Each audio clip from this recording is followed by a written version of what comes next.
Matching condition transport connections. In this tutorial, we will configure two similar PBX systems within a single node in anynode. The remote dial string will serve as the decision criterion for selecting the appropriate transport connection. If you're new to working with anynode, we recommend watching our introductory video, First Steps. In our example, we have already set up a node for one of the two PBXs and a voice over IP provider. We will begin by configuring the transport connections in the PBX node. This is particularly useful when you want to establish numerous connections to similar endpoints without creating numerous nodes or using many ports. This tutorial uses only two endpoints as an example to illustrate the concept.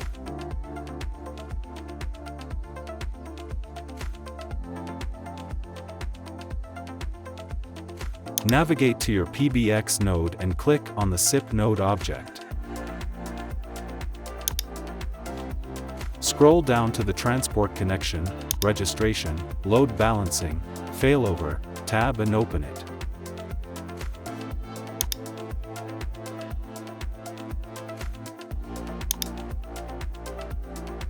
Click Add to create a new transport connection. Click the plus button to create a new transport connection. Here, you can enter a custom name for the new transport connection. This name will allow you to easily identify the connection later. In our example, we'll name the new transport connection PBX1. Click Next to continue. Under Type, you can choose whether the new transport connection should be a standard transport connection or a load balancing transport connection.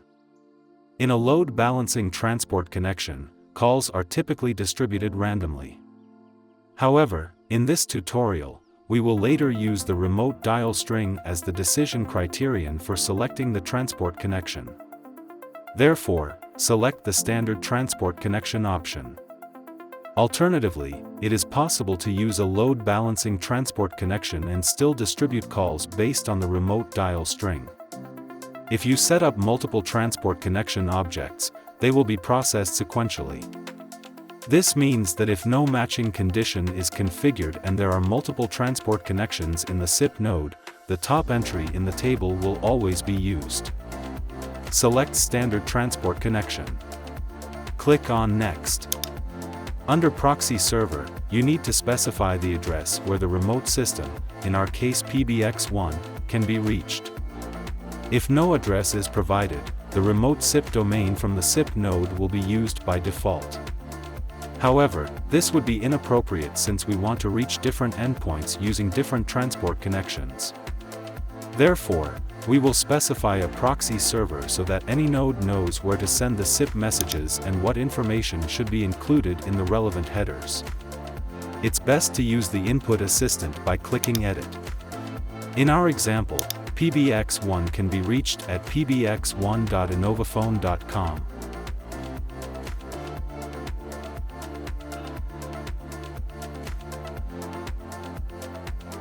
Click on OK. Confirm the entry for the network peer whitelist by clicking Apply. We also recommend using options packets to check the functionality of the remote system later. Click Next to continue. Registration with a registrar ensures that the PBX and connected devices are authenticated and authorized to use the SIP service, preventing unauthorized access and misuse. However, in our example, we will not be using this feature. Click Next to proceed. The asserted URI ensures that the correct phone number, or URI, is transmitted in the SIP header, which is crucial for call handling and display on the recipient's end. However, in our example, we will not be using this feature. Click Next to continue. In the Operational State Condition section, you can define a condition. If selected, this transport connection will only be operational when the chosen condition is true. You have the option to define a custom condition here. However, in our example, this is not necessary. Click Finish to complete the setup. You have now configured the transport connection for PBX1. The previous setting in the assistant, matching condition, is now referred to as local matching condition. Click Next to proceed. In the local matching condition, you can select which calls will use this transport connection. You have the option to use the source number as the criterion. For outgoing calls, the caller's number, source dial string, will determine which number is used in the subsequent remote matching condition. For our purposes, we will keep the default setting of always, as we want to route based solely on the remote dial string. Click Next to continue. We are now in the crucial remote matching condition input screen. The remote dial string will be used as the criterion for selecting the appropriate transport connection. For outgoing calls, the destination dial string is used for the remote matching condition. For incoming calls, the source dial string is applied in the remote matching condition. If both source and remote matching conditions are configured, both conditions must be met for the transport connection to be used. Click Configure to proceed. Under Select Match Type, you have various options for defining the remote dial string. Choose Match Prefix and Suffix. Click Next to continue. Enter the phone number where your first PBX can be reached. You can now complete the assistant by clicking Finish. You will now see a summary of the remote dial string you entered. Finish the assistant by clicking Finish.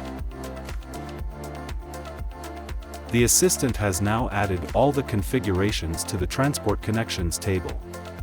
Repeat the same steps for your second PBX.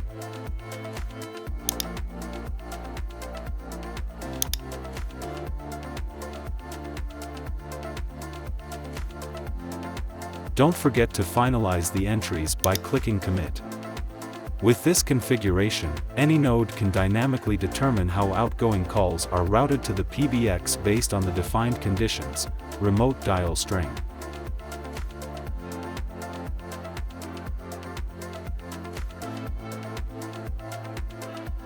Verify the correct functionality in monitor mode. Click on the PBX node in the dashboard and check the options packets display and the operational state for the transport connections. The operational state should be set to Yes. Congratulations! You have now configured two identical PBX systems within a single node in anynode. The remote dial string will be used as the criterion for selecting the appropriate transport connection.